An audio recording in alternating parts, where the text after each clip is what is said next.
Praising Allah subhanahu wa ta'ala, sending men's greetings and salutations upon the final Prophet Muhammad sallallahu alayhi wa alihi wasallam. We find on many occasions in the current climate that we live in that many of us begin to focus upon many different issues. And not to say that these affairs are not important, but sometimes for some of us we begin to lose the vision, the objective or the goal. That what do we intend to gain even via these external or so-called political issues, that some of us at times become over emotional, become over worried about them, and at times we begin to take away our own iman, our own devotion, our own commitment towards Allah subhanahu wa ta'ala. Some of us begin to become like candles, giving light to other individuals and burning ourselves out. Yes, we should be over worried about the affairs around us, but there are certain basic principles inside Islam that maybe some of us have still not mastered to this day, that we fail to understand that the most pinnacle, important relationship or element of our faith, of our creed, of our belief is al-imanu billahi subhanahu wa ta'ala, is the belief and the conviction towards Allah subhanahu wa ta'ala. That the more that the person develops that inside their life, the rest becomes very simple and easy in that journey towards Allah subhanahu wa ta'ala. When a person begins to develop the oneness of Allah subhanahu wa ta'ala, as the Quran itself it mentions, شَهِدَ اللَّهُ أَنَّهُ لَا إِلَهَ إِلَّا هُ وَالْمَلَائِكَةُ وَأُولُو الْعِلْمِ قَائِمًا بِالْقِسْطِ لَا إِلَهَ إِلَّا هُوَ الْعَزِيزُ الْحَكِيمُ. In the beginning of Surah Al-Imran, Allah subhanahu wa ta'ala mentioned that Allah subhanahu wa ta'ala testifies, bear witness that none has the right to be worshipped except for Him subhanahu wa ta'ala. And likewise the angels and men of knowledge who testify to the oneness of Allah subhanahu wa ta'ala stand upon equity and truth upon that. So you find that the study and the belief towards Allah subhanahu wa ta'ala is the most important element, and in that what it encompasses, the most important field is recognition and devotion, al-ubudiyya lillahi subhanahu wa ta'ala, to serve and to worship Allah subhanahu wa ta'ala. Sometimes many people begin to study the creed of Ahl Sunnah, the belief regarding Allah subhanahu wa ta'ala, begin to study whether it be the statements of al-asha'ira, wal-mu'tazila, wal-maturidiyya, wa amthalum kathir. Begin to study those individuals who deviate away from the path of Allah subhanahu wa ta'ala. And there are many deviations, and it's good to study them. But at times we fail to understand Ra'sul Aqidah, the essence of Aqa'id, the belief of Ahl Sunnah, revolves around pinnacle points. وَهُوَ مَعَكُمْ أَيْنَمَا كُنْتُمْ وَاللَّهُ بِمَا تَعْمَلُونَ بَصِيرٌ. Allah subhanahu wa ta'ala is with you wherever you are. Obviously we know how people قَدْ حَرِفُوا, they go away from the creed of Ahl Sunnah, begin to make ta'wilat. That's important. But what is the inner meaning that the aqidatul mu'min, the believer, begins to develop inside their life? That Allah subhanahu wa ta'ala is watching over me, knows my action, allamul ghuyub, is a knower of the unseen affairs, knows what the eyes conceal and what resides inside the chest of the human being. That is the thrust of belief.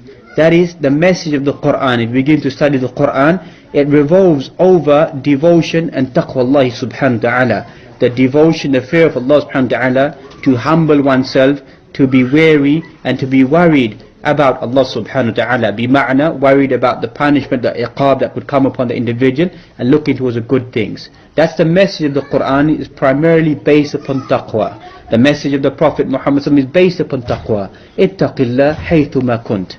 Fear Allah subhanahu wa ta'ala wherever you happen to be, and follow a bad deed with a good deed, and indeed it will wipe it out. وَخَالِقِ النَّاسِ بِخُلُقٍ حَسَنٍ. Begin to live with the people with good character and good behavior towards the people around you. So the Quran follows this manhaj of taqwa, the methodology of devotion and commitment towards Allah subhanahu wa ta'ala. If you begin to study the Quran in great detail, you find numerous ayat commanding the believers to develop taqwa, to have taqwa inside their life, and to live that life of devotion towards Allah subhanahu wa ta'ala. Hatta you find that it was classified as the final ayah inside the Quran.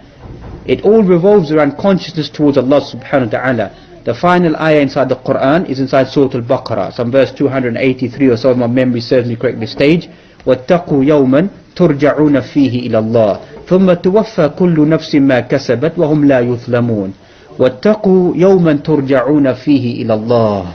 Fear that day whereby you're going to return back to Allah subhanahu wa ta'ala, on that day whereby no individual will be oppressed. If you look at what's known as siyaq al-ayat, if you look at the context of the ayat, the ulama tafsir who've written what is known as Rabtul Bayn al-ayati was-sur, try to make a link between each surah and another surah, between one ayah and another ayah. It's a great deep science. Some ulama debated it's not acceptable that there's a link between every single ayah, but some of them have made a great effort to link one verse to another verse, the theme of one surah to another surah. And here you find, if you look at the ayat before and you look at the ayat afterwards, what is the link between the ayat before and afterwards? Because the link is very strange apparently.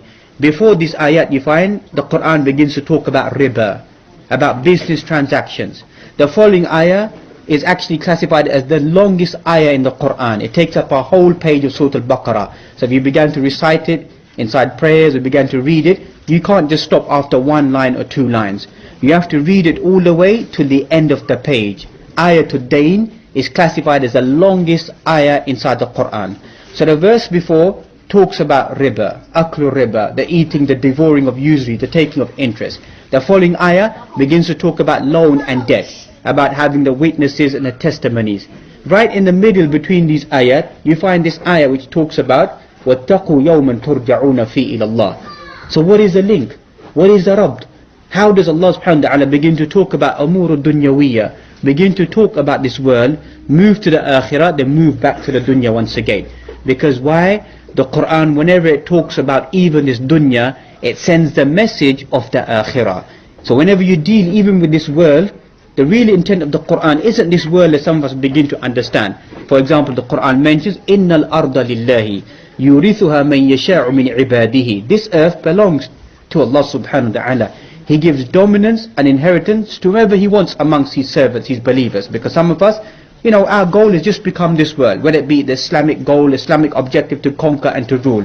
Look at the inner crux of the ayah. It begins to highlight وَالْعَاقِبَةُ لِلْمُتَّقِينَ يَا أَيُّهَا الْمُؤْمِنُونَ يَا أَيُّهَا الْمُتَّقُونَ. That even if you don't gain this dunya, you don't become dominant, you don't become powerful, or you do become dominant, you do become powerful. وَالْعَاقِبَةُ لِلْمُتَّقِينَ. Your real abode is the hereafter. That's the real abode of the muttaqun, the pious individuals. So here we find the ayat talk about riba, they talk about the taking of a loan or a debt. So the siyaq reminds us about all of this world will come to an end, will come to a standstill. The real thing that stands in front of Allah subhanahu wa ta'ala is taqwa Allah subhanahu wa ta'ala, is that taqwa Allah subhanahu wa ta'ala. That's you find if you read through Surah Al-Baqarah, you find what comes to mind, that when you take وَتَزَوَّدُوا فَإِنَّ خَيْرَ الزَّادِ التَّقْوَى وَاتَّقُونِ يَا أُولِي الْأَلْبَابِ. When you take your zad, your provision, you make your rihla ila al-hajj, you go towards hajj, you take your zad, your provision, your money, your visa, your passport, whatever it may be. But look what the Quran says once again. Take what? The best provision that you take is taqwa Allah subhanahu wa ta'ala, is your devotion towards Allah subhanahu wa ta'ala. Inside Surah Al-Hajj that we find, لَن يَنَالَ اللَّهَ لُحُومُهَا وَلَا دِمَاؤُهَا وَلَكِنْ يَنَالُ التَّقْوَى مِنْكُمْ. The flesh and the blood doesn't travel to Allah subhanahu wa ta'ala. The millions of animals that we sacrifice, the millions that make that journey, that hardship, none of that travels to Allah subhanahu wa ta'ala. What travels to Allah subhanahu wa ta'ala is taqwa Allah, is your fear, your consciousness is what travels to Allah subhanahu wa ta'ala. That is what will begin to benefit the individual inside their life and likewise inside the akhirah. So the Muslim needs to begin to focus upon the Quran, drink from the Quran to extract those ayat which begin to nurture the heart of the individual. يَوْمَ لَا يَنْفَعُ مَالٌ وَلَا بَنُونَ إِلَّا مَنْ أَتَى اللَّهَ بِقَلْبٍ سَلِيمٍ. On that day your wealth and your children won't avail you except for the individual who comes with a pure and a sound heart. That heart which is full of devotion and commitment towards Allah subhanahu wa ta'ala. So that you find, إِنَّ اللَّهَ مَعَ الَّذِينَ اتَّقَوْا وَالَّذِينَ هُمْ مُحْسِنُونَ. Allah subhanahu wa ta'ala is with those individuals who fear Him subhanahu wa ta'ala.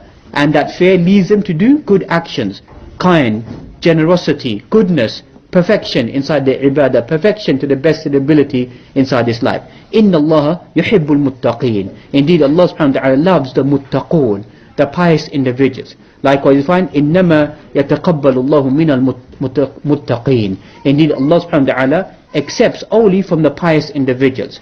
So a person needs to find the path of piety to know that their actions are going to be accepted by Allah subhanahu wa ta'ala.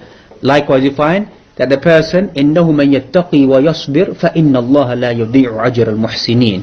Whoever has taqwa Allah subhanahu wa ta'ala and Allah subhanahu wa ta'ala وَيَصْبِرْ, and is patient regarding the calamities and difficulties that befall that individual, indeed Allah subhanahu wa ta'ala does not let the action, the doers of good go to any form of waste. So taqwa Allah subhanahu wa ta'ala, what is it according to the Quran? What is it according to the Sunnah, and how has it been described by the companions and the righteous ulama that came before us? For example, what's been attributed to Abu Hurairah, who mentioned, what is taqwa Allah subhanahu wa ta'ala? He said, have you ever walked upon a thorn infested path? If you walk upon a path which is infected with obstacles, a person is wary where they're going to walk. They're going to be very careful where to step and where not to step.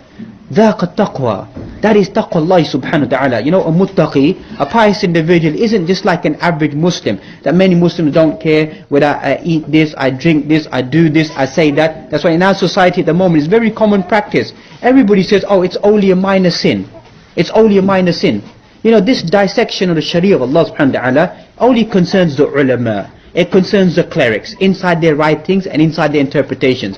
When this is brought out inside society, this is a major sin, this is a minor sin, this leads to the downfall of society, especially the Muslim society. Why? We find that today, everybody says it's only a minor sin. Read the works of ulama, usul al-fiqh, what they begin to highlight. They highlight, there is no kabira ma'al istighfar. There is no major sin ma'al istighfar. If you make tawbah wal istighfar, any major sin is wiped away before a person's death. A person makes tawbah ila Allah subhanahu wa ta'ala.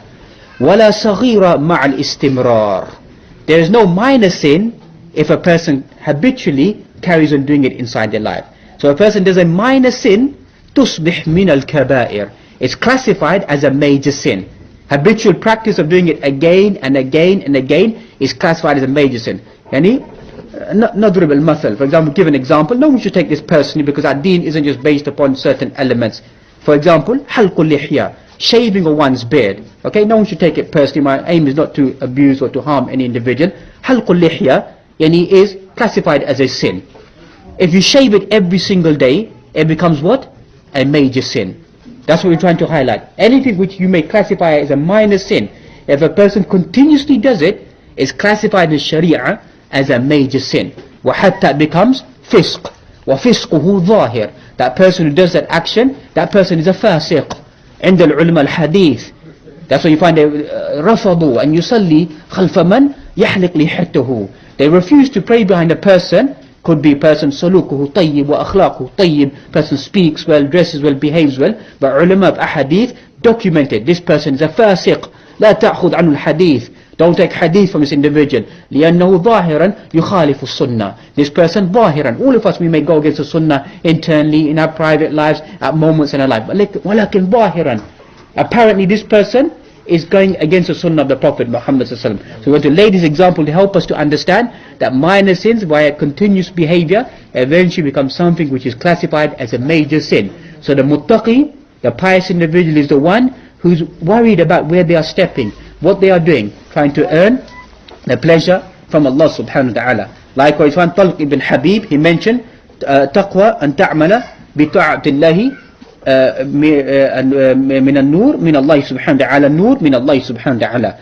He mentioned that taqwa Allah subhanahu wa ta'ala is that is nur from Allah subhanahu wa ta'ala, obedience, the tawfiq min Allah subhanahu wa ta'ala to carry out certain actions, which becomes a form of light for that individual. Likewise, you find tarju thawab Allah, the person begins to hope and aspire for the reward from Allah subhanahu wa ta'ala. Wa an tatruka ma'asiyat Allah ala nurin min Allah takhafu iqab Allah subhanahu wa ta'ala. You begin to leave disobedience as a form of light from Allah subhanahu wa ta'ala. Remember, وَمَا تَوْفِيقِي إِلَّا بِاللَّهِ. التوفيق من الله سبحانه وتعالى. Allah subhanahu wa ta'ala is the one يخرجهم من الظلمات إلى النور, who takes his servants out of the realms of darknesses, brings them to the nur, gives them the tawfiq. وَالَّذِينَ جَاهَدُوا فِينَا لَنَهْدِيَنَّهُمْ سُبُلَنَا. Whoever strives in our paths, we will open up our paths for those individuals. Barakallahu feekum. Open up our paths for those individuals. So Allah subhanahu wa ta'ala is the one that gives a person the ability to do good actions, to remain upon ta'ah, to remain on obedience towards Allah subhanahu wa ta'ala, stay away from disobeying Allah subhanahu wa ta'ala. So that's the Quran mentions, إِنَّمَا يَخْشَى اللَّهَ مِنْ عِبَادِهِ الْعُلَمَاء. Those people who fear Allah subhanahu wa ta'ala are the ulama. بِأَيِّ مَعْنَى? Does it mean a person is deeply versed about Islam? No, it's a person who begins to try to implement whatever they've learned in their life. As we know that many Muslims today, it's all about academics. Whatever academics that they have, credentials that they have, it's not about credentials in front of Allah subhanahu wa ta'ala. The Sharia of Allah subhanahu wa ta'ala isn't based upon credentials. Whatever you know, you try your best to implement that inside your life, and the person will be successful inside this dunya and likewise inside the akhirah as well. So we find this taqwa subhanahu wa ta'ala, that you find even the word taqwa, you find it's taken from a form of wiqaya, waqa. Waqa means to create a shield, a barrier. So you place a barrier between yourself and the punishment of Allah subhanahu wa ta'ala. So you're trying to protect yourself, preserve yourself by sticking with that which will gain the blessing of Allah subhanahu wa ta'ala, and to abstain to that which will earn the displeasure of Allah subhanahu wa ta'ala. And thus you find that the fruits of taqwa subhanahu wa ta'ala, that knowledge when it begins to develop, is zahir, is apparent inside the person's life, and likewise in the community as well. For example, the Quran mentions, وَلَوْ أَنَّ أَهْلَ الْقُرَىٰ آمَنُوا وَاتَّقَوْا لَفَتَحْنَا عَلَيْهِمْ بَرَكَاتٍ مِّنَ السَّمَاءِ وَالْأَرْضِ وَلَكِنْ كَذَّبُوا. If the people of the village, they believed, and they had taqwa subhanahu wa ta'ala, we would open up the blessings of the heavens and the earth for these people. But these people, they denied, they rejected. So look at this tasawwaru hada. We complain about drought, about difficulties, of calamities. In a nutshell, not to sound too political, a lot of these calamities are because what we've sent forth with our own hands. ظهر الفساد في البر والبحر بما كسبت أيدي الناس ليذوقوا, that a person can begin to taste, and they may taste of their own actions. Corruption has appeared upon the land and the oceans, what man has sent forth with their own hands, that you may begin to taste the fruits of your own actions, and you may begin to return back to the deen of Allah subhanahu wa ta'ala. So when we begin to disobey Allah subhanahu wa ta'ala, we stay away from taqwa Allah subhanahu wa ta'ala, the fruits and the blessings are taken away from us. But when we have that right belief, you find that Allah subhanahu wa ta'ala will shower down from the heavens, and likewise bring about from the earth the vegetation, the crops, the benefits, the fawaid, will return back to the blessed ummah once again. Likewise you find for them, those individuals, وَرَحْمَةٌ لِلَّذِينَ هُمْ لِرَبِّهِمْ يَرْهَبُونَ. For those individuals, you find that for them is a rahmah, is a mercy of Allah subhanahu wa ta'ala, for those individuals who have that desire, who have that hope, who have that fear, who are worried about Allah subhanahu wa ta'ala, worried about that punishment, etc. For them, they'll earn what? They will earn the mercy, the compassion of Allah subhanahu wa ta'ala. For them is nothing less than paradise. ذَلِكَ لِمَنْ خَشِيَ رَبَّهُ. These ayat towards the end of Surah Al-Bayyinah, what do we find? Before it is talking about that أُولَٰئِكَ هُمْ خَيْرُ الْبَرِيَّةِ. They are the best of humanity. They are the best of creation. For them is gardens underneath which rivers flow, beautiful dwellings are given to them. Look at the conclusion of the ayat. Some of us, we fail to understand the link. It mentions ذَلِكَ لِمَنْ خَشِيَ رَبَّهُ. That is whomever who fears his Lord will be given the dwellings of paradise, will be given those good things. That's the link that some of us, we fail to understand. We may drift through the journey of paradise and look at the reward and look at this and hope for this. But we fail to understand that the gaining of that paradise is based upon what? Is based upon the fear and that devotion towards Allah subhanahu wa ta'ala. So that's as I'm sure all of us are familiar, that iman of the believer is based upon three basic elements. Al-hub, wal-raja, wal-khawf. Is based upon love, hope and fear. The person doesn't go to any extreme in any of these three elements. A person's iman is based upon love, hope and fear. That's why Ibn Qayyim al-Jawziyah in his work Qasida al-Nuniyah as well mentions one of the most magnanimous work in Aqidah that we find, whereby you find that he wrote these lines of poetry is known as An-Nuniyah. A Qasida to Nuniyah that you find is the Aqidah of Ahl Sunnati wal Jama'ah, and it's not just a few lines of poetry. It's not 10 lines or 50 lines or 100 lines. It is thousands of lines of poetry of highlighting what is the creed of Ahl Sunnati wal Jama'ah, and it's called Nuniyah for those who are not aware, because it ends, every single line of poetry ends with the harf Noon, just like you find Al-Lamiyah, Al-Mimiyah, As-Siniyah as well. You find ulama, they had this trend to write books on aqa'id and fiqh, etc., based upon certain haruf letters, and try to end it with those lines of poetry. So Ibn Qayyim al-Jawziyah, his work is a masterpiece. Is a masterpiece proving the creed of Ahl Sunnati wal Jama'ah. Inside there he has a long discussion about about paradise as well, and other elements as well. And also this element of that iman is based on love, hope and fear. And if a person goes to any extreme regarding these elements, you find it becomes detrimental to the belief of the individual. If a person bases their life upon fear, you find that some people, it's just fear, al-khawf. That you find عند إخواننا الصوفية, that you find for them, our brothers from amongst the Sufis, that you find life is just about fear. As long as you fear Allah subhanahu wa ta'ala, that's it. You fear Allah subhanahu wa ta'ala, the reward will be given to you. No, you can't go to any extreme. You have to balance yourself out. Even though some ulama have made a discussion that certain elements a person can sway towards it. For example, a person who is young, they sway towards the element of khawf. They fear Allah subhanahu wa ta'ala because they sin, they disobey Allah subhanahu wa ta'ala. When a person becomes old, the person goes towards what? Ar-raja, goes towards hope, that they know they're coming towards the end of their life. So here slight discussion takes place amongst the ulama. Person could swing towards that, towards the end of their life, because now they know they're coming to the conclusion or the end of their life towards Allah subhanahu wa ta'ala. So your fear, the crux of what we want to highlight, what does fear do to the individual? Fear leads the individual to Allah subhanahu wa ta'ala. People around us, when they fear something, what do? They flee away from it. The believer should be doing the opposite, or the Muslim should be doing the opposite.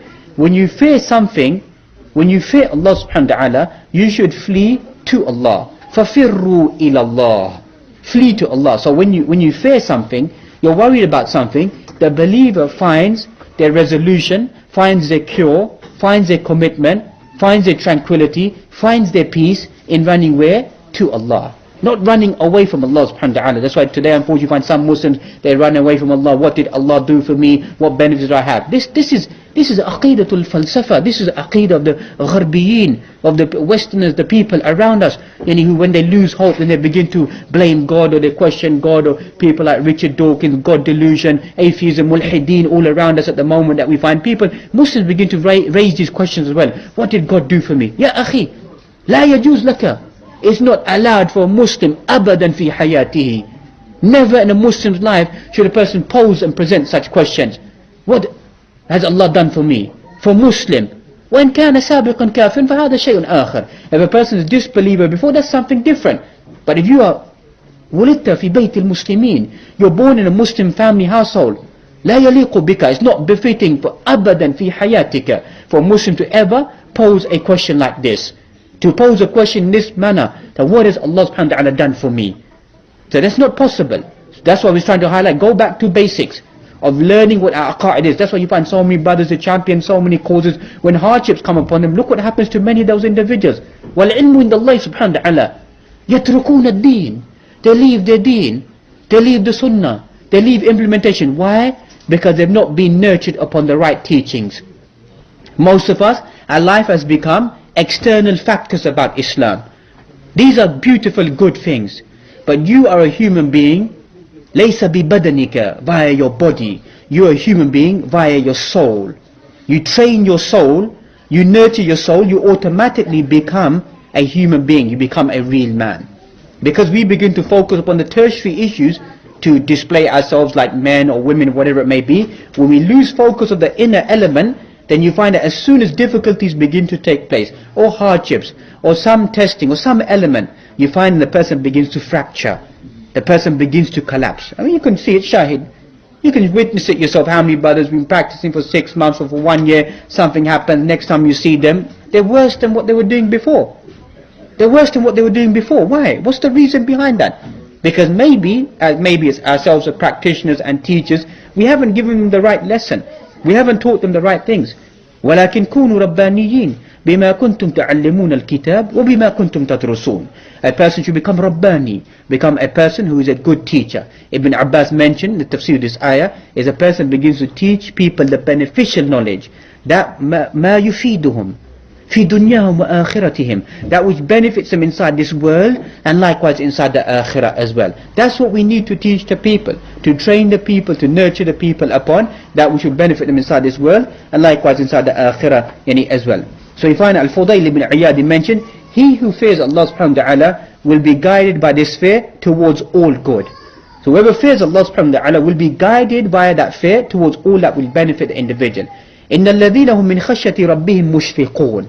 Those individuals who fear Allah subhanahu wa ta'ala, who are wary about there could be some punishment that could come upon those individuals. وَالَّذِينَ هُمْ بِآيَاتِ رَبِّهِمْ يُؤْمِنُونَ. They are those individuals who believe in the ayat of Allah subhanahu wa ta'ala. وَالَّذِينَ هُمْ بِرَبِّهِمْ لَا يُشْرِكُونَ. They are those individuals who never ever associate any partners with Allah subhanahu wa ta'ala. وَالَّذِينَ يُؤْتُونَ مَا آتَوْا وَقُلُوبُهُمْ وَجِلَةٌ أَنَّهُمْ إِلَى رَبِّهِمْ رَاجِعُونَ. They are those individuals when they're given, they spend it, they spend of that wealth, and their hearts are quivering, their hearts are shaking, and they want to return back to their Lord Allah subhanahu wa ta'ala. أُولَٰئِكَ يُسَارِعُونَ فِي الْخَيْرَاتِ وَهُمْ لَهَا سَابِقُونَ. Those are the individuals who are excelling in doing good.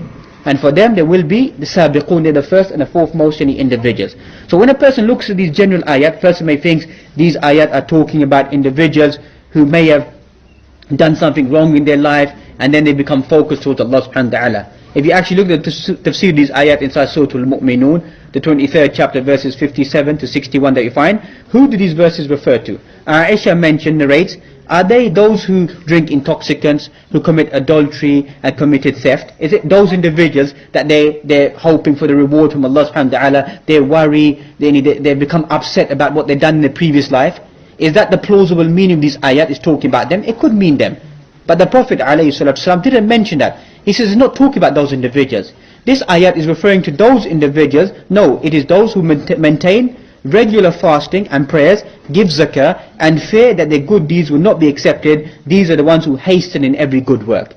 Look at how the ayat is describing. We may think it's about people who've disobeyed Allah, then become good individuals. No. The ayat is talking about those individuals who are obeying Allah subhanahu wa ta'ala, but yet they still fear that their actions are not being accepted. So they try to do what? They try to excel even more in trying to get their actions accepted by Allah subhanahu wa ta'ala. What does fear do? Ibn Taymiyyah, as we find, is mentioned, it burns the forbidden lusts. Fear, some of us, we may shed tears, we get upset, we get worried. هذا شيء طيب. This is something good, that a person weeps. Al-buka min khashyatillah subhanahu wa ta'ala, weeps out of the fear of Allah subhanahu wa ta'ala. But after the shedding of those tears, there should be azmu sadiq. There should be a strong resolution that it takes that individual to move away. That's real fear. That's what real element of fear is. It drives the individual to become a better individual. It takes them away. So Ibn Taymiyyah classifies that fear, it takes away, it burns away the forbidden lusts, the desires, the shahawat, it burns them. That when a person has that fear of Allah subhanahu wa ta'ala, you find it begins to burn the lust. The person isn't going towards the lust and the desires. For example, the Quran mentions that قُلْ لَا يَسْتَوِي الْخَبِيثُ وَالطَّيِّبُ وَلَوْ أَعْجَبَكَ كَثْرَةُ الْخَبِيثِ. Say the good things, the pure things and the impure things are not the same. Even though the impure things, they may begin to attract a person. So for example, many of the young individuals might get attracted towards lust and desires and whatever it may be around them. But the real believer, when they develop taqwa Allah subhanahu wa ta'ala, when these things of the dunya begin to attract them, whether it be what seems to be beautiful women, whatever it may be, and the muttaqi sees straight through that. That this is something which is trying to take away my iman. This is something which is trying to destroy me. That this, what we see, this zahir image, this apparent image, the person begins to see the filth. Sees through that light and sees within that the filth inside there. And begins to recognize that this is something which is going to destroy me. How is that person going to be able to gain that inside their life? Yusuf alayhi salam, that we find, was placed inside a very, very difficult situation. A very difficult situation. With a beautiful woman, no one is there, she closes the door and she makes a pass towards a prophet of Allah subhanahu wa ta'ala. But what happens to this individual? That he has that patience, he has that taqwa Allah subhanahu wa ta'ala that drives him out. It drives him out of that difficult location. And even the Quran itself, it mentions, Inna nafsa la'ammaratun bisu illa ma rahima rabbi. This soul of the human being, as we find ulama of tazkiyah have described the three types of soul. But that's a different subject. Anyhow, we find that the soul has a desire towards temptations. If a person is placed in an environment where temptations are there, all of our souls would go towards that temptation. Okay, all of our souls, except for that soul which has the mercy of Allah subhanahu wa ta'ala upon it. Because that's how the Quran is describing it. Inna nafsa la'ammaratun bisu. If the opportunity is given to the soul to be exposed to lust and to desires, the soul will yearn and go towards that. Except for that soul which has got the mercy, the compassion of Allah subhanahu wa ta'ala upon that soul that we find. So we find the commendable khawf, the khawf which is commendable, which is beneficial to the individual, is what restrains you from the prohibitions of Allah. That's commendable khawf. So the khawf, the fear, isn't one whereby we weep and then we go back outside and we do exactly the same thing. Okay, the commendable khawf is what? Is the one that takes you away from prohibitions. That's commendable khawf, that as soon as you really do fear Allah subhanahu wa ta'ala, you walk out the masjid, anybody's number you shouldn't have on your phone, you delete it straight away. As the brother said in the street, you lock off from it straight away. Khalas. That's khawf Allah subhanahu wa ta'ala. Ya ikhwan. That's real fear. It's not this, that and the other, but possibly this or possibly that or this, that and the other. وَمَنْ يَتَّقِ اللَّهَ يَجْعَلْ لَهُ مَخْرَجًا وَيَرْزُقْهُ مِنْ حَيْثُ لَا يَحْتَسِبُ وَمَنْ يَتَوَكَّلَ اللَّهِ فَهُوَ حَسْبُهُ. Whoever really fears Allah subhanahu wa ta'ala, Allah subhanahu wa ta'ala will take a way out for that individual and give that individual provision, take care of that individual where that person cannot even imagine.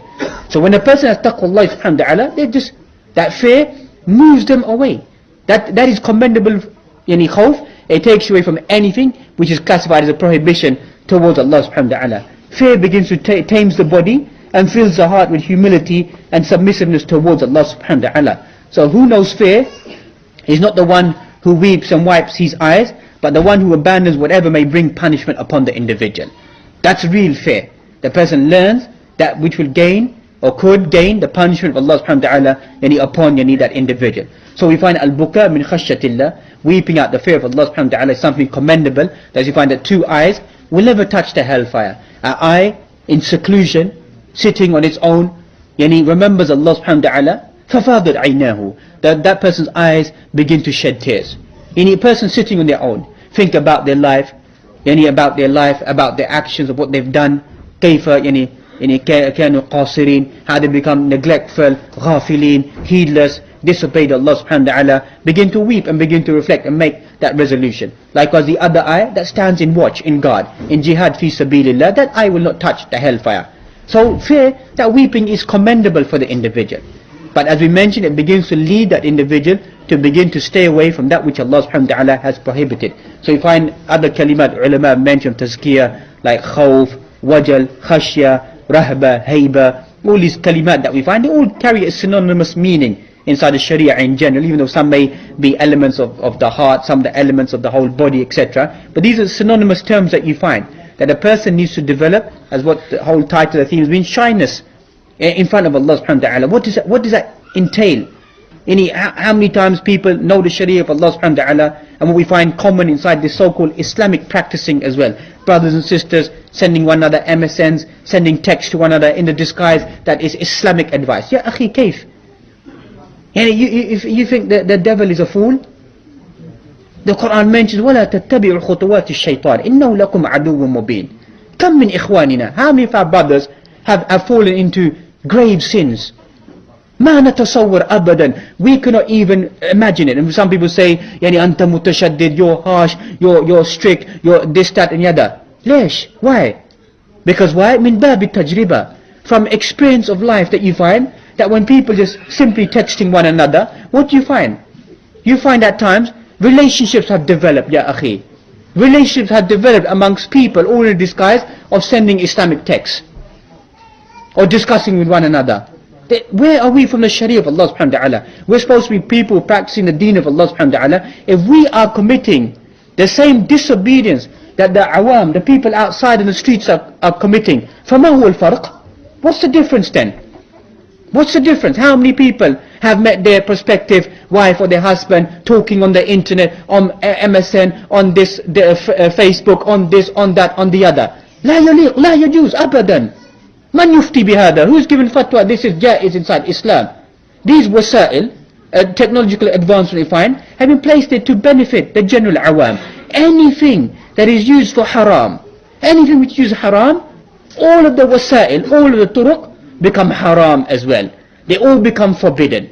So what we find inside a society of this excessive discussions or whatever it may be that begin to take place, or exchanging of numbers, or a discussion for Islamic whatever activities it may be, a person should be wary about this, should be fearful about this.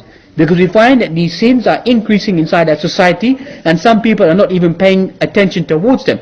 And if they say we have to lift the veil of this, there will be many individuals who will be exposed. وَحَتَّى أَئِمَّةً فِي الْمَسَاجِدِنَا, hatta imams inside our masjids, hatta people that we pray behind, hatta people that we respect, we listen to their kalam, we listen to their words. Why? Because they've opened up this door.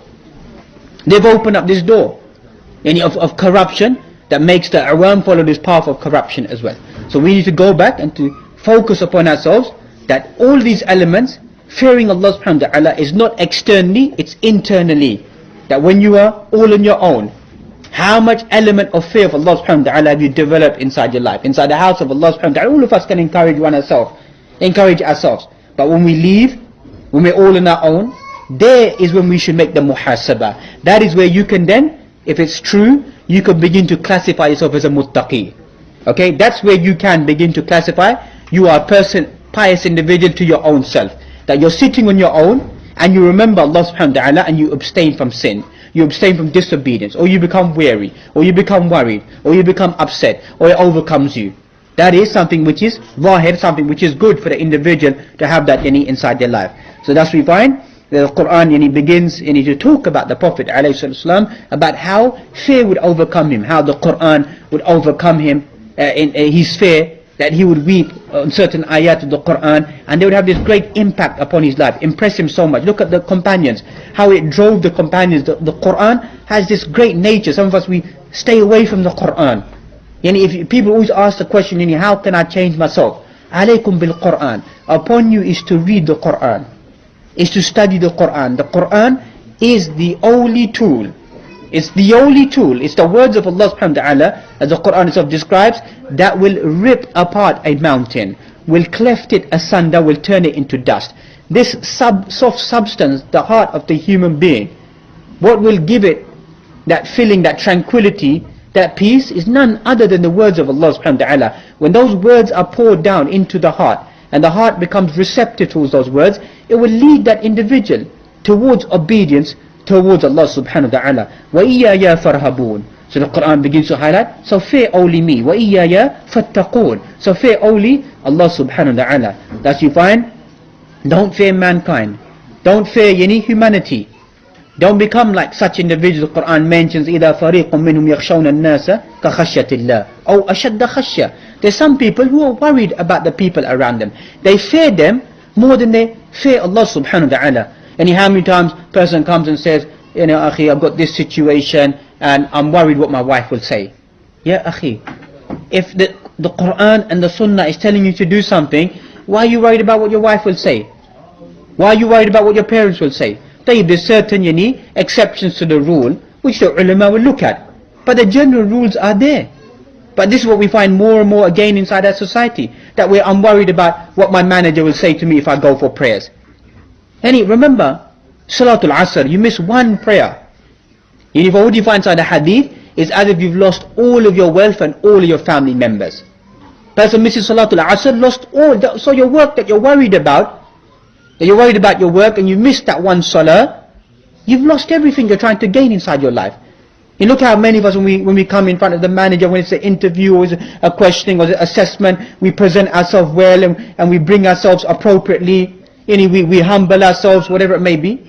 When it comes to Allah subhanahu wa ta'ala, tusalli mata tasha, pray whenever you want, when it suits you, slip it into your routine, peck a few pecks, that's it, jump out of bed at Fajr time in your pajamas, pray your Fajr, jump back into bed. ايش هذا يا أخي؟ يا أنت أمام الله سبحانه وتعالى. You're in front of Allah subhanahu wa ta'ala. يا بني آدم خذوا زينتكم عند كل مسجد. When you come to the masjid, take your beautiful clothing in front of Allah subhanahu wa ta'ala. Pray with your beautiful clothing. Do you stand in front of your manager in your pajamas? And many of the shabab, they talk about big things. Wallah, you talk about big things. Waqtul Fajr, aynahum? Na'imin. Where their time of Fajr? Sleeping in their bed. Yes, Sheikh, I prayed my Fajr, jumped out my bed, I prayed Fajr. It's too cold to walk 1 block to the masjid. ليش تتكلم كثير? Why do you speak too much for then? Why do you talk about big things inside your life? You can't walk 1 block to the masjid and you tell me about big things inside your life? Mustahil, abadan ya akhi, abadan. There's certain criteria inside Islam. You can't walk 1 block and you want to destroy mountains? You want to destroy nations? You want to destroy regimes? You can't walk 1 block to the masjid because you find it's too cold. And you talk about lofty aspirations. Lofty aspirations not given to us individuals. Indam kasratul kalam, who speak a lot. You speak a lot. Speak less and remain focused upon your life, what you want to gain. And Allah subhanahu wa ta'ala yaftahul abwab. Allah subhanahu wa ta'ala will open up the doors for those individuals. Because the essence of every single thing after belief is the salah of the individual. Hadduka min al-Islam, hadduka min as-salah. Your share of Islam is your share of your devotion and commitment of salah lillahi or towards Allah subhanahu wa ta'ala. So we find yastakhfuna min al-nas wala yastakhfuna min Allahi wa huwa ma'ahum. People, we get worried about people around us. We don't get worried, we don't fear Allah subhanahu wa ta'ala. Wa huwa ma'ahum, and Allah subhanahu wa ta'ala is with us at all times and all locations. So we get over worried about the people, about their comments, about their statements. What will they say to us? What will they do to us? How will they behave towards us? What will happen to us? But there is hikmah, there's wisdom, there's appropriate speech, there's appropriate behavior. That's true. But somewhere along the line, person has to draw the line. You have to draw the line and make that stance inside your life that it's either obedience towards Allah subhanahu wa ta'ala, the fear of Allah subhanahu wa ta'ala, devotion towards Allah subhanahu wa ta'ala, or these elements which exist around me. And we can begin to see, unfortunately, the choices that we begin to make. فَلَا تَخْشَوُا النَّاسَ وَخْشَوْنِي. Don't fear the people around you, fear only Allah subhanahu wa ta'ala. So the believers of those individuals, وَلَا يَخَافُونَ لَوْمَةَ لَائِمٍ. They don't begin to fear the blame of the people who place the blame upon them. Because some people, they try to just blame individuals. The believers don't worry about the blame of the people around them. We begin to place a blame upon those individuals.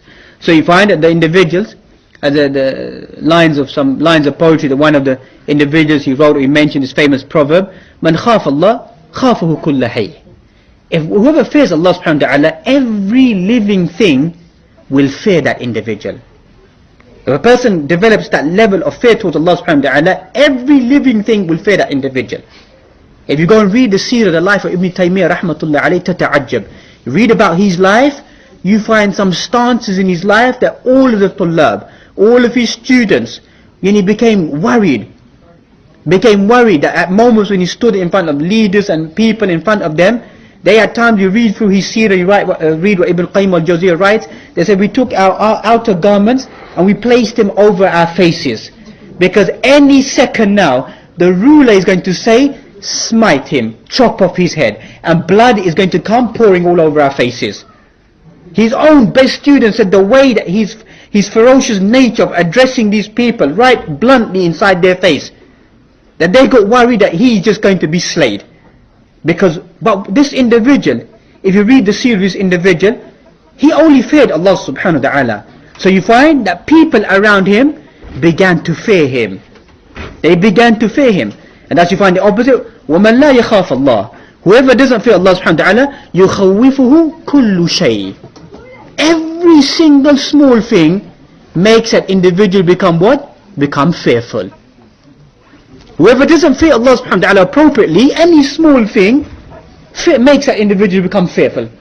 Makes that individual become in a state of fretting and despairing from the mercy of Allah subhanahu wa ta'ala. So you find الَّذِينَ يُبَلِّغُونَ رِسَالَاتِ اللَّهِ وَيَخْشَوْنَهُ وَلَا يَخْشَوْنَ أَحَدًا إِلَّا اللَّهِ. The believers are those individuals who convey the message of Allah subhanahu wa ta'ala and fear no one except for Allah subhanahu wa ta'ala. وَكَفَى بِاللَّهِ حَسِيبًا. And Allah subhanahu wa ta'ala is sufficient to bring to accountability and to make accountability of the individuals. And that's we find, Allahumma inna nas'aluka al-huda wal-tuqa wal-afafa wal-ghina. That's you find that the Prophet ﷺ, he made this supplication that we ask you for al-huda wal-tuqa. We ask you for guidance and for taqwa. We ask you for any preservation of ourselves, our dignity, our chastity and richness. Whether it be the external richness of dunya, but the real meaning is a ghina nafs, is the richness of the soul. This is what the Prophet ﷺ, he prayed for. Allahumma ati nafsi taqwaha wa zakkiha wa anta khayru man zakkaha anta waliyuha wa mawlaha. Oh Allah, purify my soul, give it sanctity, give it taqwa Allah, give it consciousness, give it devotion. And you're the best that purifies. You are the protector and the mawla of my soul and of myself.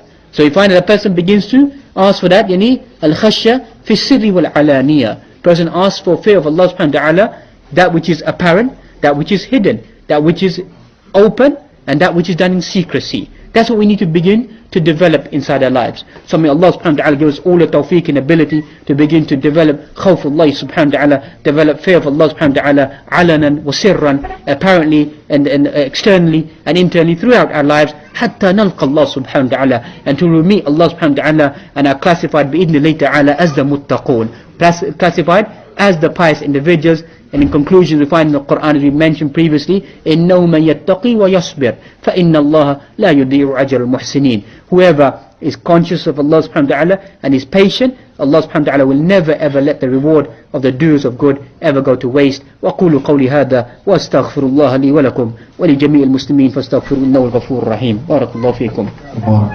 فيكم. فيكم. فيكم. فيكم. فيكم.